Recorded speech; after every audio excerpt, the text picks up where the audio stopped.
Hi everyone, this is Renee from Meadowlark Mystic, and I am doing a just catch-up video about things that have been going on, tarot related and art related and just kind of life related. So this is a little bit of a new setup. I hit record, but I'm trying to figure out what to do with all these wires. Ugh, okay, well, that's why the camera is moving a little bit. Okay, so yeah, I'm just gonna jump in because I tried to film this before and I deleted it. So these are the decks that I've been using lately. Oops, no, not this one. Where is it? Oh, this one. So the Intuitive True Heart Tarot, or the True Heart Intuitive Tarot, the Gill Tarot, and then the Otherkin. So the type of reading I've been doing with these deck is this deck is the energy of the situation, and then this is the kind of the emotional, like what's going on underneath, and then this is the way through. I've been finding these three decks really interesting to work with in that way. I didn't think I was going to do this, but I don't know, it's kind of cool. I think I've mentioned before, I do like the keywords on the Gill Tarot. I would say, oops, none of these decks are touchy-feely decks for me. Like, they have a tendency to just, yeah, give you the message without any hand-holding at all, no fluff, which sometimes is what you need, but then, you know, you just have to be aware of where you're at emotionally if you can take it. I'm pretty bonded to the Otherkin deck, so even when it gives me like really rough or kind of hard truths, it's still okay. The Gill Tarot, it's usually not, it doesn't go for the jugular when it's reading for you, so that's okay. I mean, it just kind of gives you the truth. And then the Intuitive True Heart Tarot, I've never had a particularly brutal reading with it, but it can, some of the cards can be kind of, you know, like, I wonder if I could find it now. There's that eyeball card. I just got it recently. I mean, this is a really cool card, especially if you work with any kind of Medusa energy. It's the Five of Swords. Well, that eyeball's pretty intense. I really like this death card. Maybe it's not the Five. Well, let me find it now that I've talked about it. It has plant energy and animal energy, which is cool. I think sometimes I forget about that because the style is so kind of modern and stark. Where is that card?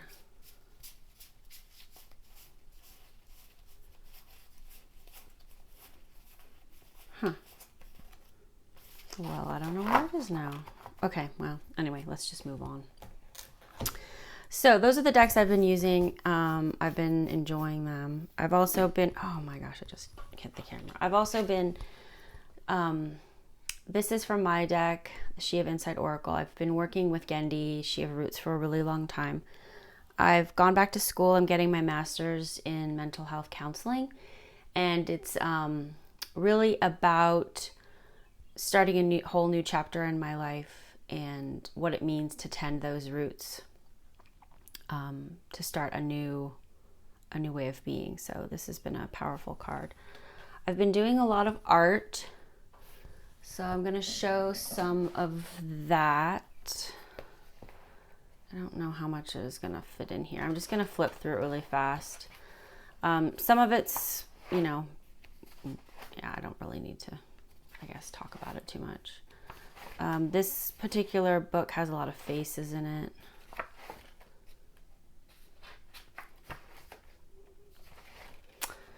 And then this one, I have a larger book, but it doesn't fit in the shop, so I'm not going to show it.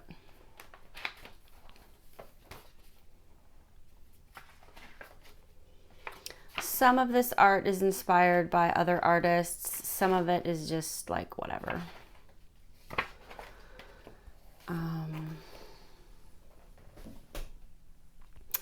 Okay, I found this artist on Instagram, Lady Moon, and I got her album that she put out. I don't exactly know. Oh, last year. It's kind of singer, songwriter, bluegrass. I've been enjoying it a lot. And then books. This book I just started reading. I got it from the library. It's so good. I think I'm gonna have to buy myself a copy. I'm not very far into it. Where am I? Oh well. Anyway, I'm not very far into it, but it's really good. I'm almost done with this book. This is my first book of Sharon Blackie. I know that a lot of people have read If She Rose Rooted or something. So I was really interested. This is reimagining the second half of life. So there are parts of this book that are just so good. And then there are other parts where she talks about transgendered women that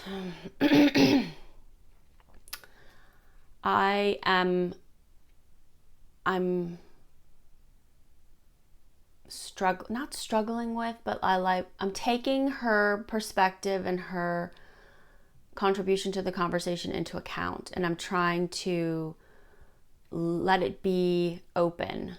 And like, I think one of her points when she's talking about in a larger sense is disagreeing with someone without completely rejecting them.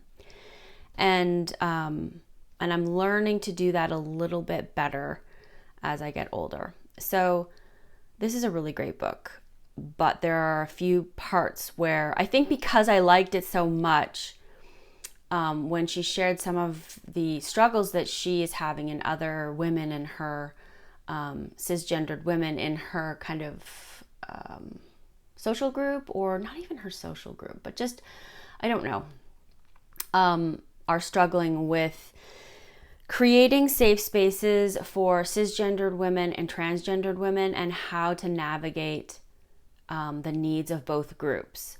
And I think that it's a nuanced and complicated conversation to have, but I do agree with her that if you shut down conversation about it, then both sides feel more distance, from the other one. So anyway, this is a really good book, but it got to be a little complicated at the end, and I'm not done with it. This book I've really been enjoying. I checked it out from the library, and then I decided to get a copy. It's about creating kind of flexibility and strength as you get older. And she has a lot of, she talks about the feet and hips, and how you have to have a really good foundation in order to be mobile as you move forward. So anyway, it's a really good book. I have some feet issues that I've been struggling with for a while. And so I've been paying particular attention to my feet and how they work. In another part of my life, I went to herbalism school, Western herbalism school. So I know quite a bit about that. And I was talking to Candy, and she suggested I share some of the books that I really like. I didn't pull a lot of them out because some of them are kind of more advanced, but this book is really, I think it's really good for somebody who's beginning in their journey. It's good for temperate climates. Certainly for probably continental Europe and the UK, North America. I don't know how useful it would be if you lived in the subtropics. And I don't know how useful, I think it would be pretty useful in Australia if you have these more weedy plants, things that you can easily find. Anyway, it's a good book. It gives, it's pretty short when it talks about each herb. Let's see. So comfrey is 4 pages, I think. Yeah. And, you know, they talk about things that you might not even realize are useful herbs, like couch grass. A lot of people have these as a weed. And they reference authors that I think are really good. So like David Hoffman is a really good author that I respect. And yeah, so I thought I would share this one. It's a good book. And then, as I mentioned, I'm getting my master's degree in clinical mental health counseling. And this was one of our textbooks for a class I just took. It is Counseling the Culturally Diverse, Theory and Practice by Sue et al. And as I was thinking about this book, I was also thinking about people who read tarot and how you can expand your ability to create a safe space and to create a helpful space for people who come from a background that is not the same as yours. And I think it's really important to try to do that, not only in counseling or reading tarot, but also just in like moving about your life. So I'm definitely not selling this book back because I found it really interesting and helpful, just living life as a more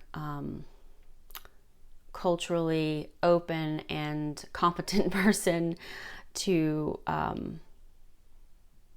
be aware that your culture and your race obviously are not like the only thing that's around. And I think white people in particular in the United States don't even like to think about race because we are raised to be averse to talking about it, and yet also defaulting to ourselves as the person. So anyway, this book is really good, and I'm really glad that I got to take this class. So I wanted to share that. Unfortunately, textbooks are, I'll just flip through these while I'm talking. Textbooks are inordinately expensive. I really feel like it's a racket, but nobody really, I mean, it's not going to change anytime soon. These are cards I've already shown.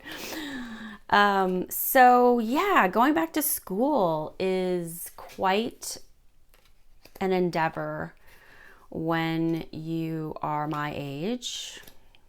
I know it makes me sound ancient, but there's the card I was looking for. Yeah, I mean, that's kind of like a woo card. So I am going to school with students who are the age of my eldest. So I am Gen X, and I'm going to school with Gen Z. I was a little, I wouldn't say worried, but I was just kind of like, blah. For several reasons. Not that I have a problem with Gen Z at all, but it's kind of awkward going to school with people who are the same age as your kids. Like the way they look at you is like, oh, that old lady over there. And then I was also kind of somewhat apprehensive about, the technology is so different than when I was at school. I mean, we had dot matrix printers and we were just getting email. When I started college, no email. When I ended college is when email started. So, big difference in that whole thing. Anyway, it's been a steep learning curve, but I did it. That's funny. That's kind of like how I felt. A steep learning curve, but I managed to get through my first summer classes. It was intense because summer is condensed, so everything is just shortened and heightened and more intense. So yeah, it was a good experience. So one of my in-person classes, it was the multicultural counseling class, and I really enjoyed the conversations that happened in class, and I look forward to other in-person classes in the fall. Oh, one thing I did want to share is over here. So I've been doing some, the light is changing. It's kind of spotlighting it. I have been, you can see it better over here. I've been doing some sculpture with air dry clay. And so this is like a little frog I did, and I put a little kind of reservoir here so I could put little things. I'm probably gonna paint him with watercolor. I know you're supposed to use acrylic, but I find acrylic's a little too garish, so I'm probably going to paint him with watercolor and see how that looks. I did a test of another piece, and it seemed to work pretty well. So yeah, school has been intense. I enjoy the conversations of Gen Z. There are a few older students, some millennials, and that's an interesting mix. What else is happening? I have been really enjoying this Midwestern summer. It's very green, which is different from the the West Coast where I used to live. I mean, it was green in Portland, excuse me, because of the evergreens, but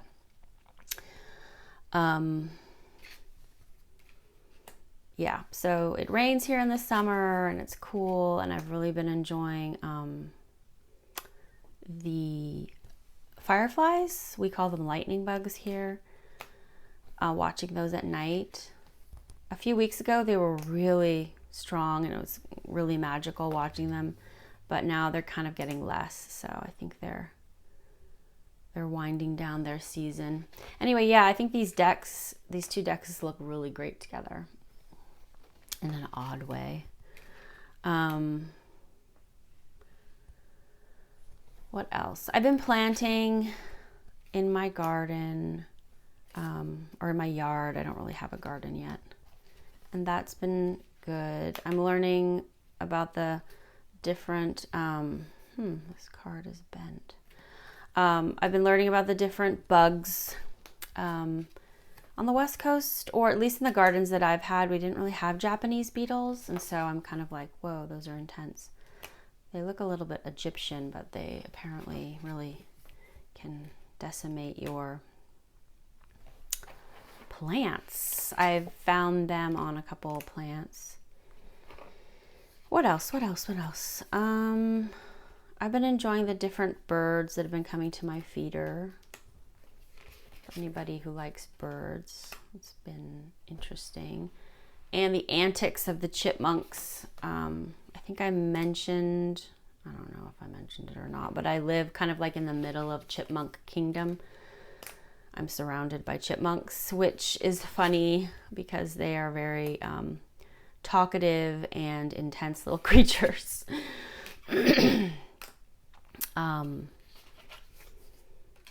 What else?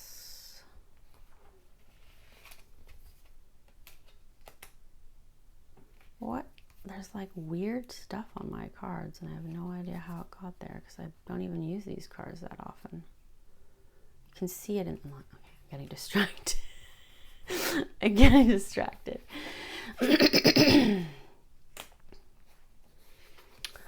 So, yeah. I have actually been making a dandelion vinegar right now that's sitting on my windowsill. So you just get a jar.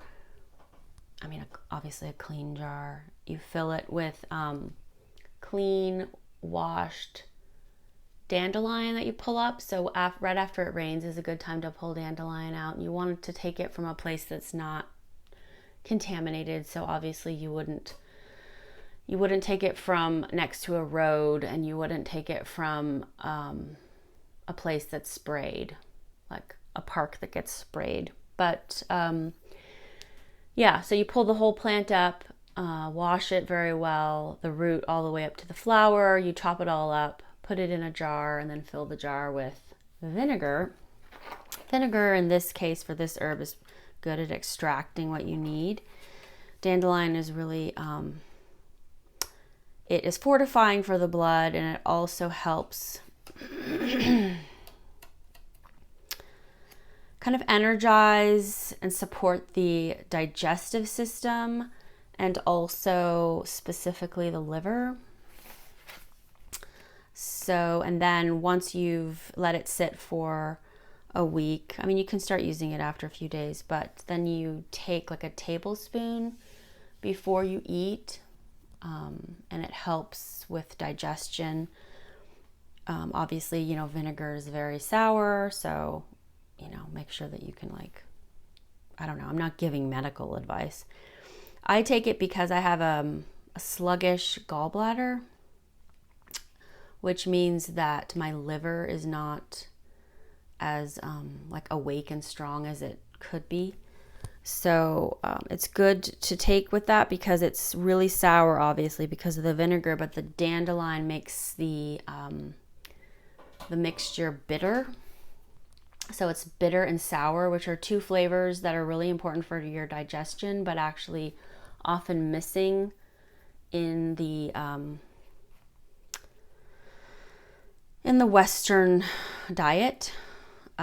So yeah, I find that it really helps kind of wake up my digestive system, and then it's something really easy that anyone can do. Dandelion doesn't have a lot of indicators, so you're not going to like run into a lot of problems using it. Anyway, so that's what's been going on with me. I've been using these decks and been reading and listening to music and going to school. And I will start my school again in August. I'm looking forward to it. This program is going to take me about 2.5 years and then another 2 years to get all my hours. So it's definitely a long haul, but yeah, I'm really happy that I made the decision to do that, and I will talk to you soon. Bye-bye.